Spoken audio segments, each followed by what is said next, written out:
aqui buscar. Os recados são esses e mais. As inscrições dos estudos a partir de março são até dia 15 de fevereiro. Todas as terças-feiras, através aqui mesmo as inscrições, a partir das 18h30. Os atendimentos fraternos também, toda terça, a partir das 18h30. O passe isolado é indicado através do atendimento fraterno. Nós estamos ao vivo no Instagram. Boa noite a quem nos acompanha no Instagram, a partir de 20 horas, todas as terças-feiras. É muito importante também. Então, os recados são esses: o silêncio, celulares desligados, ou modo avião, ou silencioso. Tudo isso faz parte da nossa colaboração para com a espiritualidade.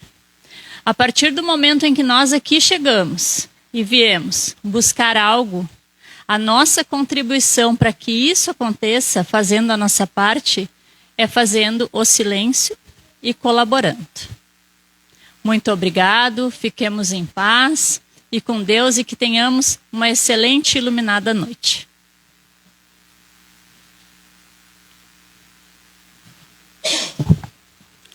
Boa noite, queridos irmãos. Eu vou ler um trecho do Evangelho, capítulo 15, que vai nos falar: fora da caridade não há salvação. A questão número 1. Quando Jesus vier acompanhado de todos os anjos, irá sentar-se no trono de sua glória. E quando todas as nações estiverem reunidas, ele irá separar os homens uns dos outros, como o pastor separa as ovelhas dos cabritos. Ele colocará as ovelhas à sua direita e os cabritos à sua esquerda. Então Jesus dirá para aqueles que estiverem à sua direita: venham, abençoados de meu Pai, tomem posse do reino que foi preparado para vocês desde o início do mundo, porque eu tive fome e me deram de comer, tive sede e me deram de beber, tive necessidade de abrigo e me abrigaram, estive nu e me vestiram, estive doente e foram me visitar, estive na prisão e foram me ver. Os justos então vão perguntar a Jesus: Senhor, quando foi que ouvimos com fome, com sede, sem abrigo, sem roupas, doente ou na prisão, e não lhe oferecemos assistência?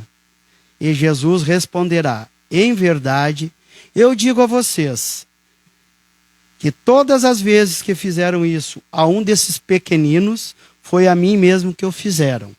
Ele dirá em seguida aos que estiverem à sua esquerda: maldito, afastem-se, para longe de mim, vão para o fogo eterno que foi preparado para o diabo e todos os seus seguidores.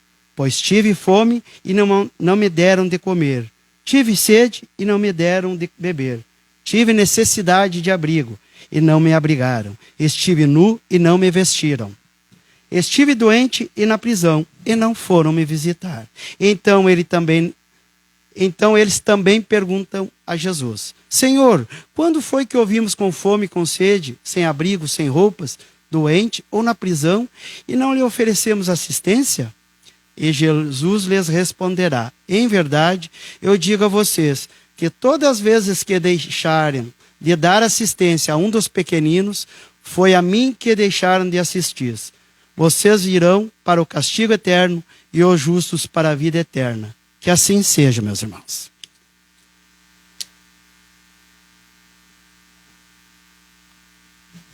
Boa noite. Prece ao Dr. Ricardo. Nós te rogamos, Deus Pai Todo-Poderoso, em nome de Jesus, que Dr. Ricardo e sua equipe, apoiados por Dr. Bezerra e Dr. Eurípides, possam nos assistir nesta hora, proporcionando-nos o alívio de nossos males físicos e espirituais, de acordo com o merecimento de cada um. Nos conceda ainda, Senhor, a humildade, a fé e a resignação. Humildade para reconhecermos a nossa pequenez diante da Tua bondade, que tolera nossas faltas e espera pacientemente pela nossa evolução. Fé, que nos faz sentir envolvidos por Tua luz e aquecidos por Teu carinho quando recorremos ao Teu socorro. Resignação, ó Pai, para aceitarmos e suportarmos as adversidades necessárias ao nosso buliramento espiritual, quando batem à nossa porta, reconhecendo a tua justiça e a sabedoria de tuas leis. Dr. Ricardo é o querido amigo que vem em nosso socorro, mensageiro que é de Cristo.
escritas, a letra, a matemática, tudo aquilo que vai fazer ela crescer no mundo, que vai fazer ela progredir e evoluir.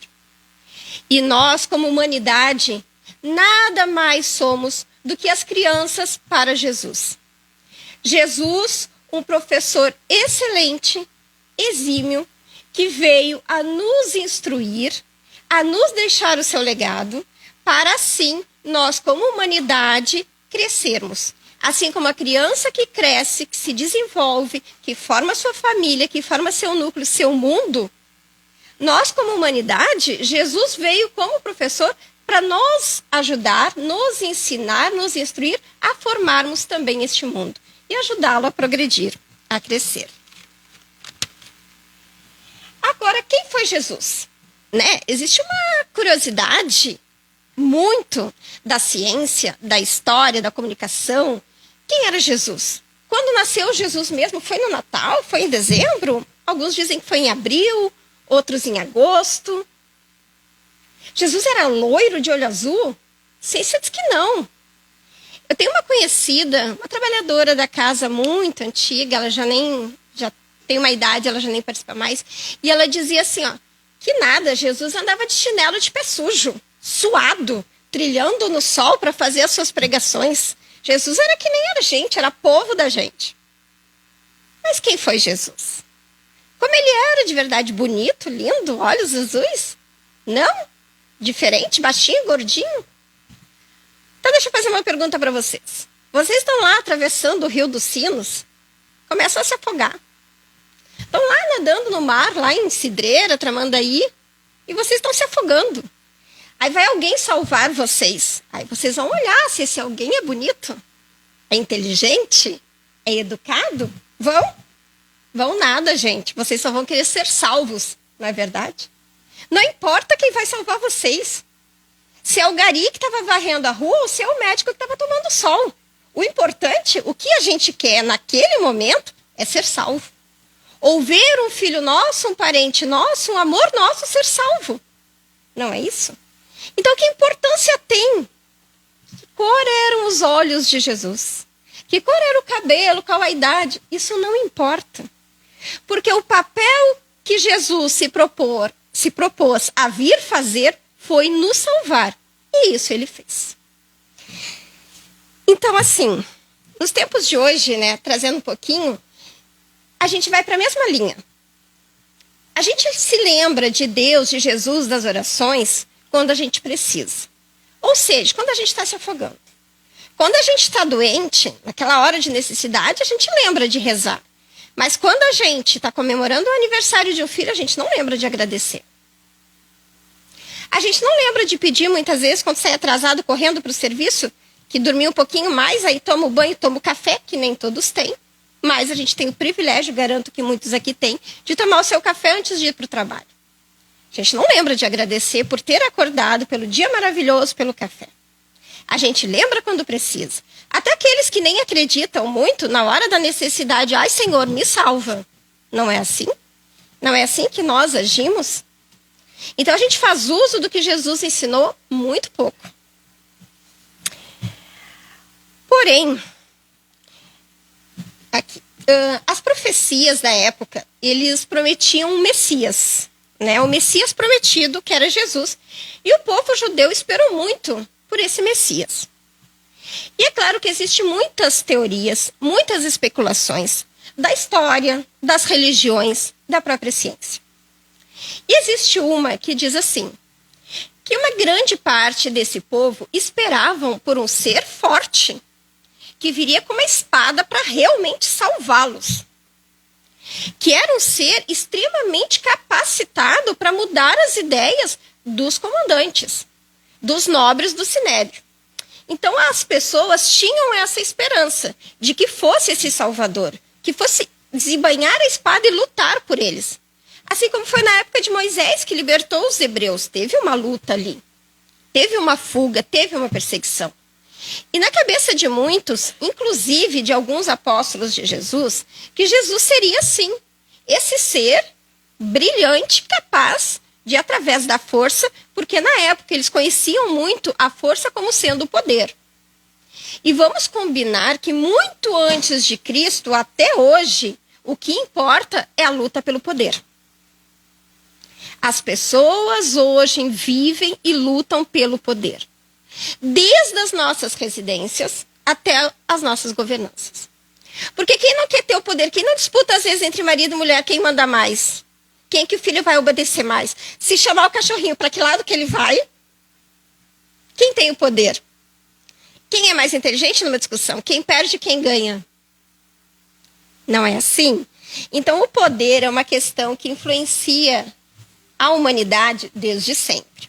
Então eles achavam que a força era necessária para tomar esse poder para o povo, para libertar o povo da escravidão. Porém, quando Jesus se apresentou como sendo este Messias, Jesus não tinha espada. Jesus não foi para a guerra. Jesus sequer questionava, né, o sinédrio, ou tipo assim, impunha a sua opinião. Jesus era muito mais inteligente do que isso. E Jesus nos trouxe alguns ensinamentos mostrando a pessoa que ele era e de que forma ele veio para salvar a humanidade. Porque não era só salvar o povo daquela época. Muitos de nós estávamos lá. É nos salvarmos como seres humanos, como seres eternos espirituais. Como hoje estamos aqui, como um planeta inteiro. Então, algumas das lições que Jesus nos deixou foi dar a outra face. Como assim dar a outra face? Imagina que o povo daquela época ia querer escutar dar a outra face. Já era oprimido, humilhado, escravizado, vou dar outra face. Como assim dar a outra face? Vamos imaginar que a gente está numa empresa e a gente tem um colega daqueles mais queridos, que se puder te passar a perna e subir em cima de ti para subir um degrau, ele faz. A gente já deve ter cruzado com alguns desses nessa nossa jornada. Nós não somos assim, né? Com certeza a gente não é desse nível assim de derrubar ninguém, mas a gente encontra pessoas assim. Vamos imaginar que um colega assim vai e te prejudica bastante. Conta alguma coisa para o chefe, faz uma fofoca e ele realmente prejudica a tua situação dentro da empresa. E tu fica com aquele sentimento de revolta. Passado um tempo, a empresa lança uma proposta de que quem atingir uma meta de um sistema de computador vai ganhar um prêmio em dinheiro. E essa pessoa precisa muito desse dinheiro. Extremamente carente, uma família precisando, mas ela não sabe mexer em computador. Não sabe mexer em sistema e tu sabe. Mas ela te prejudicou muito. E agora? Tu vai olhar e vai dizer, haha, bem feito. Aqui se faz, aqui se paga. Não vou ajudar. Ela vai ver todo mundo ganhar dinheiro e ela não. Ela vai ficar sem. Ou a gente dá outra face e vai lá e ajuda. Qual é o nosso papel, gente, na humanidade? Quem nós somos? Nós somos igual ou pior do que aquele colega que a gente tanto criticou e a gente vai lá e vai dizer, bah, que se lasque. Ou a gente não. Vou fazer o meu melhor e vou fazer o meu papel porque essa é quem eu sou. E se eu não sou, eu estou lutando para me tornar.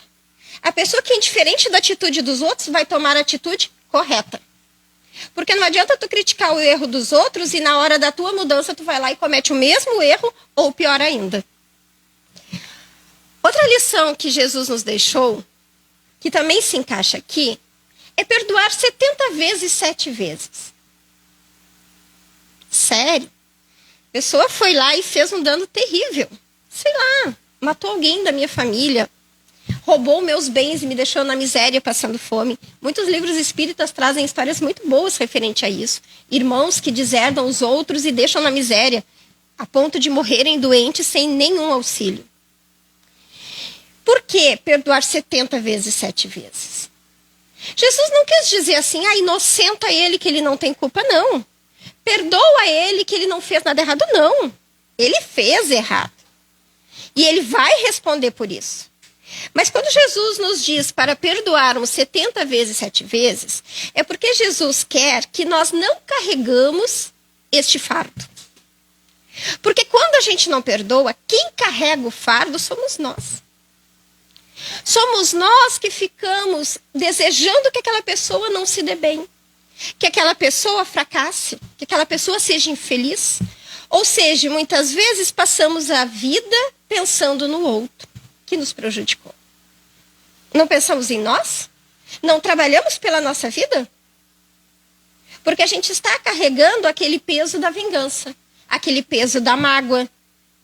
Então, quando Jesus diz perdoai 70 vezes, 7 vezes, não carregue esse fardo. O que é dele está guardado. Cada um responde por si. As questões dele ele vai responder. Se não aqui, em outra vida. Por isso que o Espiritismo é esse esclarecimento que as vidas seguem. Que existe uma outra vida além dessa. E que nos dá a oportunidade de ganharmos o amor de volta, o respeito de volta, de perdoarmos, nos reconciliarmos e de pagarmos as dívidas que aqui, de repente, não foi resgatado. Outra questão que Jesus nos traz é o não julgar.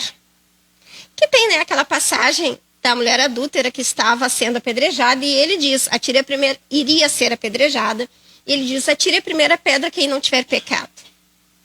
Por quê? Nós, no nosso estágio planetário de provas e expiações que ainda estamos, e Jesus, quando esteve aqui para nos trazer essas elucidações, nós ainda éramos extremamente limitados. Então, quando a gente aponta um pecado de alguém, esse dedo aponta um pecado. Os 3 retornam para nós. Ou seja, enquanto tu vê um no outro, os teus 3 estão gritando ali. Então, é muito mais fácil tu tentar te corrigir do que tentar corrigir o próximo. Tu fazer uma crítica destrutiva, existem construtivas, sim. Mas a maioria é destrutiva, né? A gente, às vezes, deixa de se preocupar com as nossas vidas, com os nossos familiares, para se preocupar com a roupa do outro, com o cabelo do outro, com quantas gestações aquela... Meu Deus, está grávida de novo. Meu Deus, já está indo para o 8º filho. Não fazemos isso. Tão novinha, namorando. Tão novinha, está grávida. Né? E aí a gente encontra a amiga que está namorando. Vai casar quando? Aí a criatura casa. Vai ter filho quando? A criatura tem filho. Vai ter o segundo quando? Senhor, né? Como a gente olha o outro e deixa de olhar para nós mesmos. Sendo que o outro é o nosso espelho. Aquilo que a gente mais identifica no outro é aquilo que a gente realmente tem que olhar para nós. Porque se aquilo não tivesse em nós, não nos incomodaria tanto. Eu tenho uma conhecida, ela é presidente de uma casa, acho que em Novo Hamburgo. Ela é da educação, secretária da educação do município. E ela disse que ela estava com uma colega, professora, muito bem sucedida, e chegou uma mãezinha gestante, com 2 pela mão, e deixou uns 4 em casa. E disse que a professora disse, Senhor, como é que essa criatura está grávida novamente? Já tem 8 filhos, esse já é o 8º, não tem nem onde morar, moram numa pecinha, não tem o que comer. Aí disse que ela olhou para a colega e disse assim, pois então, olha só que bênção. Que bênção. Ela está dando oportunidade a mais um espírito que está vindo à Terra para cumprir a sua missão, para resgatar alguma coisa. Mas ela está dando esta oportunidade. Agora você, professora, formada, com dinheiro, com casa, com carro, só tem um. Por que não deu oportunidades para mais? Então, muitas vezes a gente critica sem nem saber direito o que estamos falando. Jesus veio também nos trazer que como Deus é nosso Pai, somos todos irmãos. Então somos todos iguais. Nem melhor, nem pior. Nem mais, nem menos que ninguém. Numa guerra, os generais vão para a mesma vala comum que o soldado. Os seus corpos, essa matéria que fica, vai perecer todos juntos, na mesma vala. Porque a morte nos iguala. E a vida também nos iguala. Porque o que fizemos nós da nossa vida, os momentos em que somos felizes, o como enfrentamos os nossos obstáculos e dificuldades, vai de cada um, indiferente do dinheiro. Indiferente da posição social, do poder do que tiver. A minha felicidade é minha, é deste mundo. Jesus veio trazer que o paraíso é interior de cada um. Não é uma coisa material aqui fora. Porque eu posso estar sentada do lado de Deus no paraíso com tudo que eu tenho direito, que se diz, né? Com tudo que eu gostaria, que eu sonhei, e aqui dentro ser insatisfeita. Então, o nosso interior, nós como almas eternas, rumo ao progresso, criados todos iguais e com a mesma finalidade, somos iguais. E a minha decisão neste planeta de ser feliz ou infeliz é minha. E não é o dinheiro que vai me trazer isso, porque eu posso ter muito e ser infeliz. Eu posso ser pobre, cheia de filho, e eu tenho alguns casos que eu trabalho na saúde. Gente, as pessoas são super bem resolvidas e vivem na miséria. Tu chega lá, estão com um sorrisão na cara. Gestantes, dizendo, ai, vem, agora é uma menina, tenho 5 meninos, mas agora vem a minha guriazinha, já comprei isso. Ai, eu não sei se eu durmo com o pequenininho, com outro... Gente, eles vivem muito bem, as crianças super bem cuidadas, gordinhas, educadas. Eu tenho uma família extremamente precária, ela tem 9 filhos e eles moram, gente, em 2 pecinhas sem janela. É extremamente precário mesmo. E as crianças são de uma educação que muitas vezes a gente não vê nas famílias de gente rica. Eles chegam, com licença, por favor, oi tia, senti sua falta. Eles me abraçam, eles são extremamente educados. Queridíssimos, prestativos na última. Uns 2 anos atrás, a gente levou eles no shopping e a mãe deles disse assim, ó, não tem lugar para levar o de 17 anos que ele nunca foi no shopping? As crianças não sabiam andar de escada rolante. E eu não tinha lugar no carro, ele não foi. Eu só tinha... Uma amiga minha foi junto e a gente só conseguiu levar 7. E aí nós vamos, mas eles são bem resolvidos, o que muita gente com dinheiro não é. Não é verdade? Nem sabe o filho que tem em casa.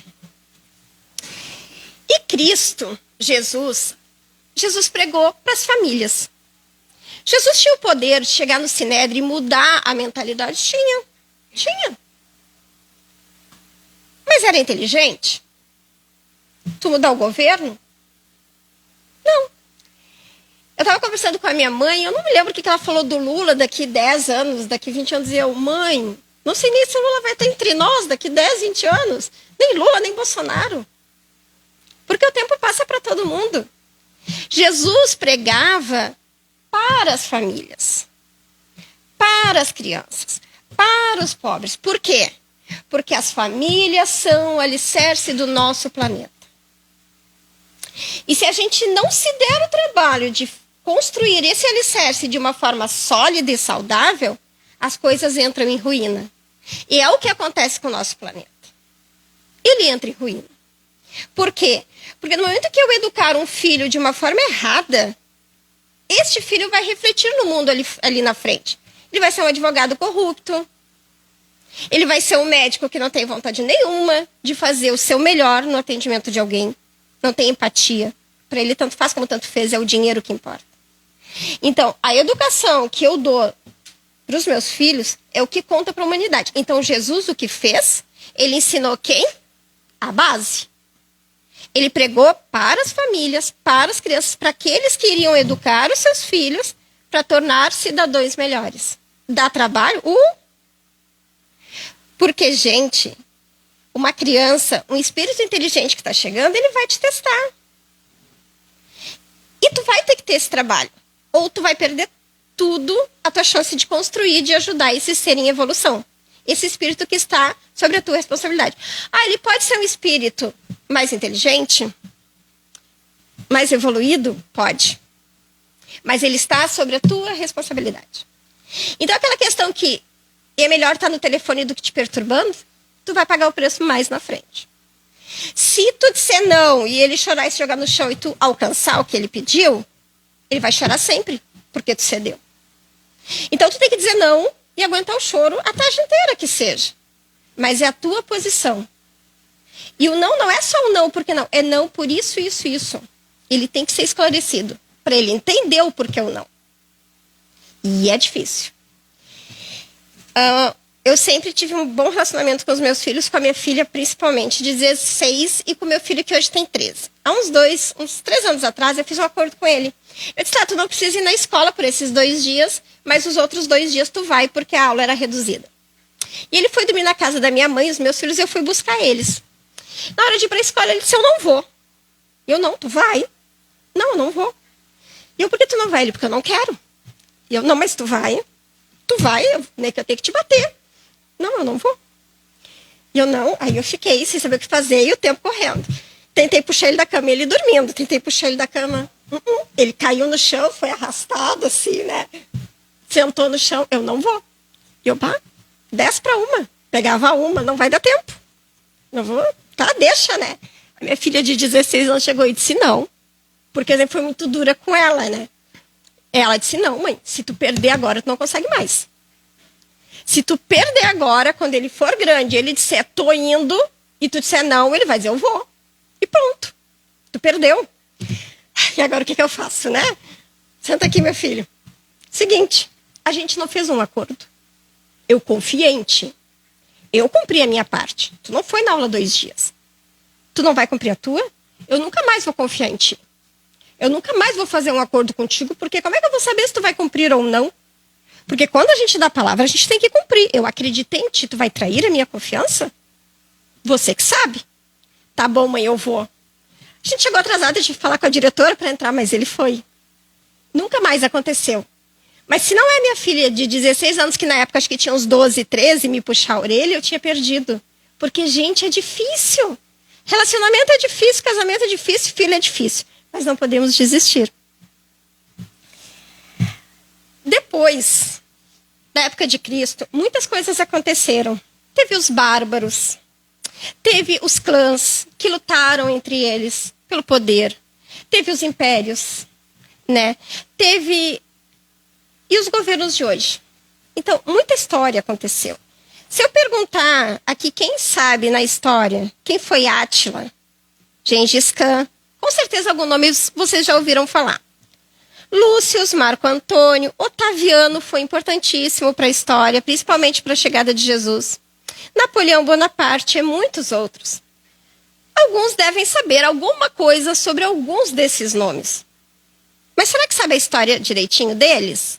O que eles fizeram na Terra? Qual foi o papel deles na nossa história? Será que sabe? Mas se eu perguntar de Jesus, todos sabem? A grande maioria. Sabe quem foi? Algumas pregações, alguns milagres, o que Jesus fez, quando morreu, quando nasceu. Muita gente até hoje sabe. Por quê? Porque ele não desistiu de nos ensinar. Ele não cansou de nós, simplesmente sentou e deixa. Não, ele disse não. Ele nos deu o exemplo e nos segue até hoje. E Divaldo Pereira Franco, tem uma comunicação dele que está girando em algumas casas. E é fundamental o que ele fala. E ele diz que a gente está num momento muito crítico do nosso Brasil, do nosso mundo, que é esse momento de transição planetária. Mas ele diz que, especialmente nesse momento, o Brasil, ele está numa crise moral muito grande. Por quê? Porque as pessoas estão intolerantes. As pessoas estão mais vingativas. Intolerantes mesmo, de não levar desaforo para casa, de não dar a segunda face, como Jesus ensinou. De não perdoar os 70 vezes 7 vezes. Se eu gosto do Bolsonaro e alguém disser que gosta do Lula, não pode. Tu tá errado, eu que tô certa. Se for o contrário, é a mesma coisa. Não, eu sou Bolsonaro, eu que tô certa. Todos os lulistas estão errados. Gente, indiferente do voto de cada um, ninguém quer ver o seu próprio país ir ao buraco. Todo mundo, do seu ponto de vista, está tentando que o Brasil vá para o lado certo. Então, por que a gente vai criar inimizades, brigar, discutir por esses tipos de questão, sendo que o objetivo final de todos nós é o mesmo? Mas não é só isso. As pessoas realmente estão mais depressivas, muito rancorosas. As pessoas estão menos felizes, sorrindo mais, vendo mais tristezas nas coisas. Sabe aquela coisa do, poxa, ninguém me dá atenção? Talvez estejam dando, mas a gente não percebe porque o nosso emocional não alcança isso. Será que, poxa, ninguém me ligou, esqueceram do meu aniversário? Tudo incomoda. Vocês já perceberam que no momento agora tudo incomoda? Tudo machuca, tudo fere, tudo me deixa para baixo. E Divaldo veio nos trazer uma mensagem pedindo para a gente reverter isso. Vamos ser mais felizes, vamos ser mais gratos, vamos sorrir mais, vamos ser mais amorosos, mais tolerantes com aquele que está impaciente, com aquele que está em depressão, com o marido ranzinza que chegou cansado do serviço, e tu também muitas vezes chegou cansada do serviço. Mas se nós sabemos a verdade, que foi o que Cristo nos trouxe, um divisor entre a ignorância e a verdade, se nós sabemos a verdade, é o nosso papel de tentar executar. Vamos ter sucesso? Mas a tentativa realmente é a luz no sol, é a luz na vida de muita gente. Então vamos tentar, porque Divaldo vem fazer esse apelo para a gente alterar essa vibração negativa do nosso Brasil. E ele pede muitas preces, muito ânimo, fé, esperança, boa vontade, ajudar o próximo, ser sinceros, ser amorosos, porque corre o risco até de uma guerra civil. E isso é muito triste. Para os nossos filhos que estão crescendo, que podem ir para uma guerra, para as pessoas que já não têm muito o que comer, vão ter menos, para nós mesmos. É muito triste as pessoas morrerem por algo. Claro, eles estão lutando por um país, eles estão lutando por aquilo que eles acreditam. Mas se a gente puder evitar e ajudar a espiritualidade nesse trajeto, mudando a nós, porque como eu falei antes, não é o mundo, gente, é nós. Nós somos o mundo, nós somos o planeta, nós estamos progredindo. E tem uma historinha que eu vou contar para encerrar, alguns já devem conhecer, que é assim, tinha um avião fazendo um percurso, e entrou uma senhora, né, sentou no banco, e a aeromoça veio e trouxe uma menina de uns 7 anos, sentou do lado dela, a menina com um livro embaixo do braço, sentou do lado dela, e ambas seguiram grande parte do percurso em silêncio. A menininha, 7, 8 anos, abriu seu livrinho, né, de quadrinhos, estava olhando. E a senhora ali, quieta, nos pensamentos dela. E o avião entrou numa turbulência terrível, terrível. Os passageiros ficaram assim, amedrontados, porque o avião parecia que ia cair. E a senhora apavorada, desesperada, rezando para todos os santos, que ela conhece, como diz, né, o ditado. E a menina ali tranquilamente folhando o seu livrinho. E a senhora impressionada com a calma e a tranquilidade de uma menina sozinha, porque era uma moça trouxe, porque ela estava desacompanhada. E a senhora já suando, tá, normalizou o avião, ok, tudo na saída. A senhora não se aguentou, né? Menina, te importa de te fazer uma pergunta? E a menininha, não. A senhora pode fazer. Quando o avião entrou no transe lá, entrou em... esqueci a palavra. Em turbulência, como é que tu te manteve tão calma? Tu não ficou com medo? Tu tava só... Ela disse, não, é que o piloto é meu pai. Então eu sabia que ia dar tudo certo. Gente, nós estamos nesse avião todos juntos. E o piloto é Deus, nosso Pai. E nos mandou o seu Filho precioso para nos ensinar as lições e o caminho a ser seguido. Então vamos ter fé. Aconteça o que for, Deus está no comando. Muito obrigada a todos e uma boa noite. Esse não é meu, não.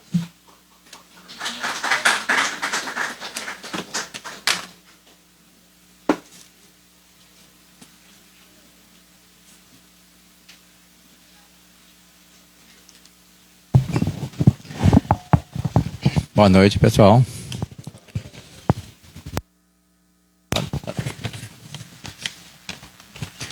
Já em dezembro, a palestra da Sônia foi sobre Jesus, né? E agora também, né? O mês inteiro foi, né? Então, realmente precisamos ouvir mais sobre Jesus, né? Esse momento que estamos passando, com certeza. Eu acho que muitos receberam, também recebi essa mensagem do Divaldo, né? Acima de tudo, pedindo muita oração, né? Oração, oração, que todos nós precisamos. E amaciar os corações, não levar as coisas aos extremos, né? Que as coisas estão acontecendo. Então, nós podemos fazer é orar, rezar, que é a nossa parte, né? E como diz, o piloto é um só piloto, né? Então, vamos lá.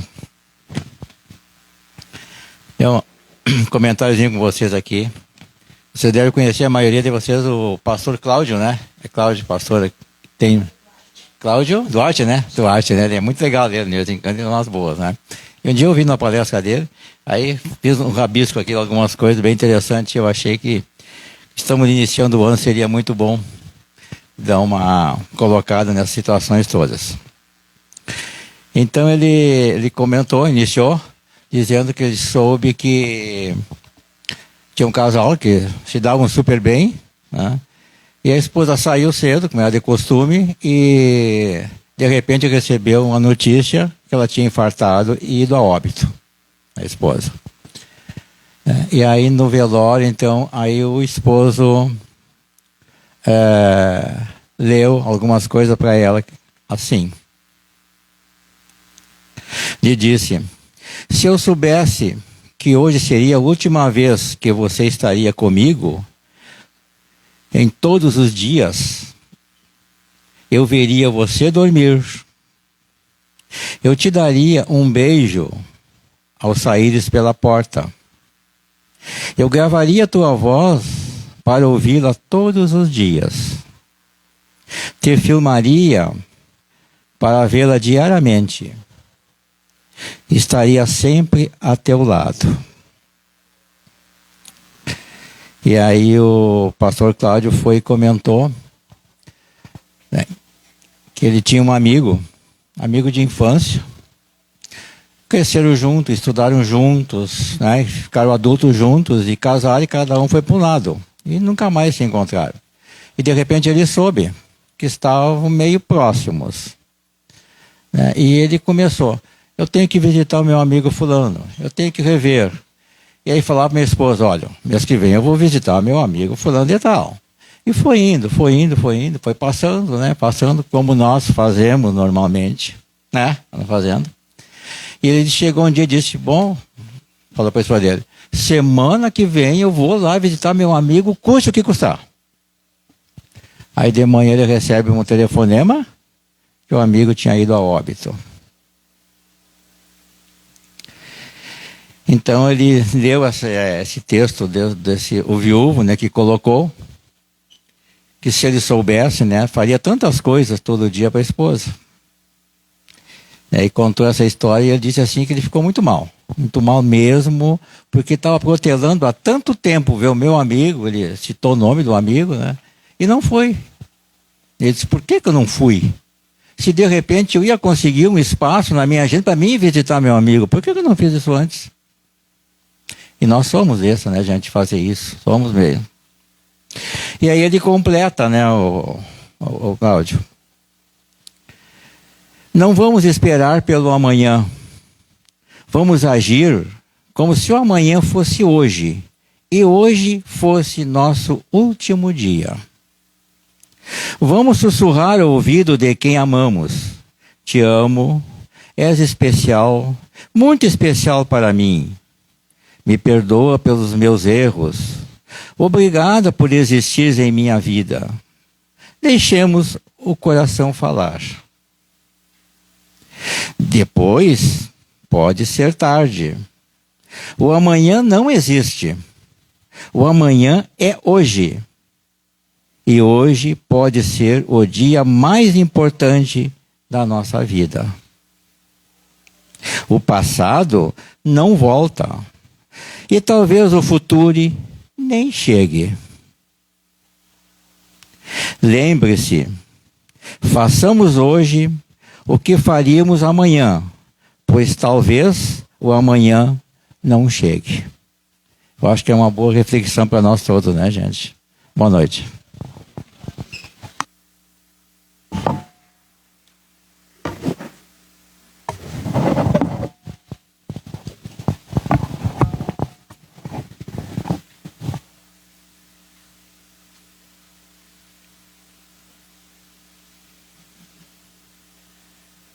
Somos crianças para Jesus. Eu, Sônia, assim como ela, acho que nós deveríamos falar sobre Jesus e em Jesus todos os dias. Se nós não pensamos, comecemos. Pois, diante de todas as reflexões que nós ouvimos esta noite, pensemos mais em Jesus, em todos os seus exemplos. E mudemos. Nós podemos. Nós estamos aqui para nos melhorarmos. Nós estamos aqui porque podemos. Porque o piloto deste barco, o piloto do avião, quem está no leme, no controle de tudo, é o nosso Pai. Então confiemos mais. Aprendamos a confiar mais. Para quem não estava no início, os recados que nós passamos foi de silêncio, foi de não aplausos, em função de não atrapalharmos os trabalhos de mesa mediúnica, agora de passe. Nós fomos pedidos para que isso acontecesse. E na semana passada, com o silêncio que foi feito, com o silêncio que nós conseguimos, através deste silêncio, dar a nossa contribuição para a espiritualidade, que nos atende e que tem tanta paciência para com todos nós, foi maravilhoso. Todos nós notamos a diferença. E creio que quem aqui estava na terça passada também notou a diferença. Então, façamos a nossa parte.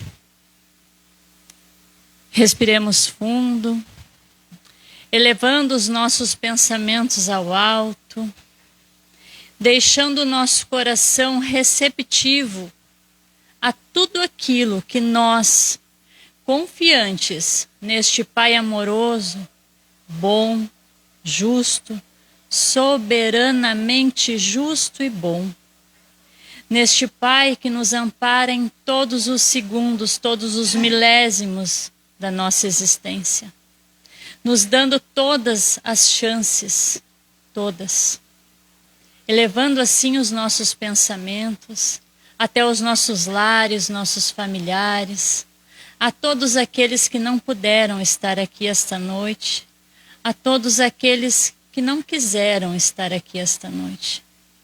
Que o nosso amor, emanado através da prece, que o nosso Pai nos ensinou, chegue até cada coração mais endurecido, ainda não tão esclarecido, que nós possamos fazer esta diferença, fazendo a nossa parte e agradecendo a Ti, Pai, através desta oração que Tu nos ensinou. Nos colocamos à disposição da espiritualidade, assim, estando receptivo a tudo aquilo que Tu amorosamente nos dá. Pai nosso, que estais nos céus, santificado seja o vosso nome. Venha a nós o vosso reino. Seja feita a vossa vontade, assim na terra como nos céus. O pão nosso de cada dia nos dai hoje. Perdoai as nossas ofensas, assim como nós perdoamos a quem nos tem ofendido. E não nos deixeis cair em tentação, mas livrai-nos do mal. Que assim seja e assim já é. Vamos agora receber o passe, que possamos retornar aos nossos lares muito melhor do que aqui chegamos. Fiquemos em paz e com Deus, e muito obrigado.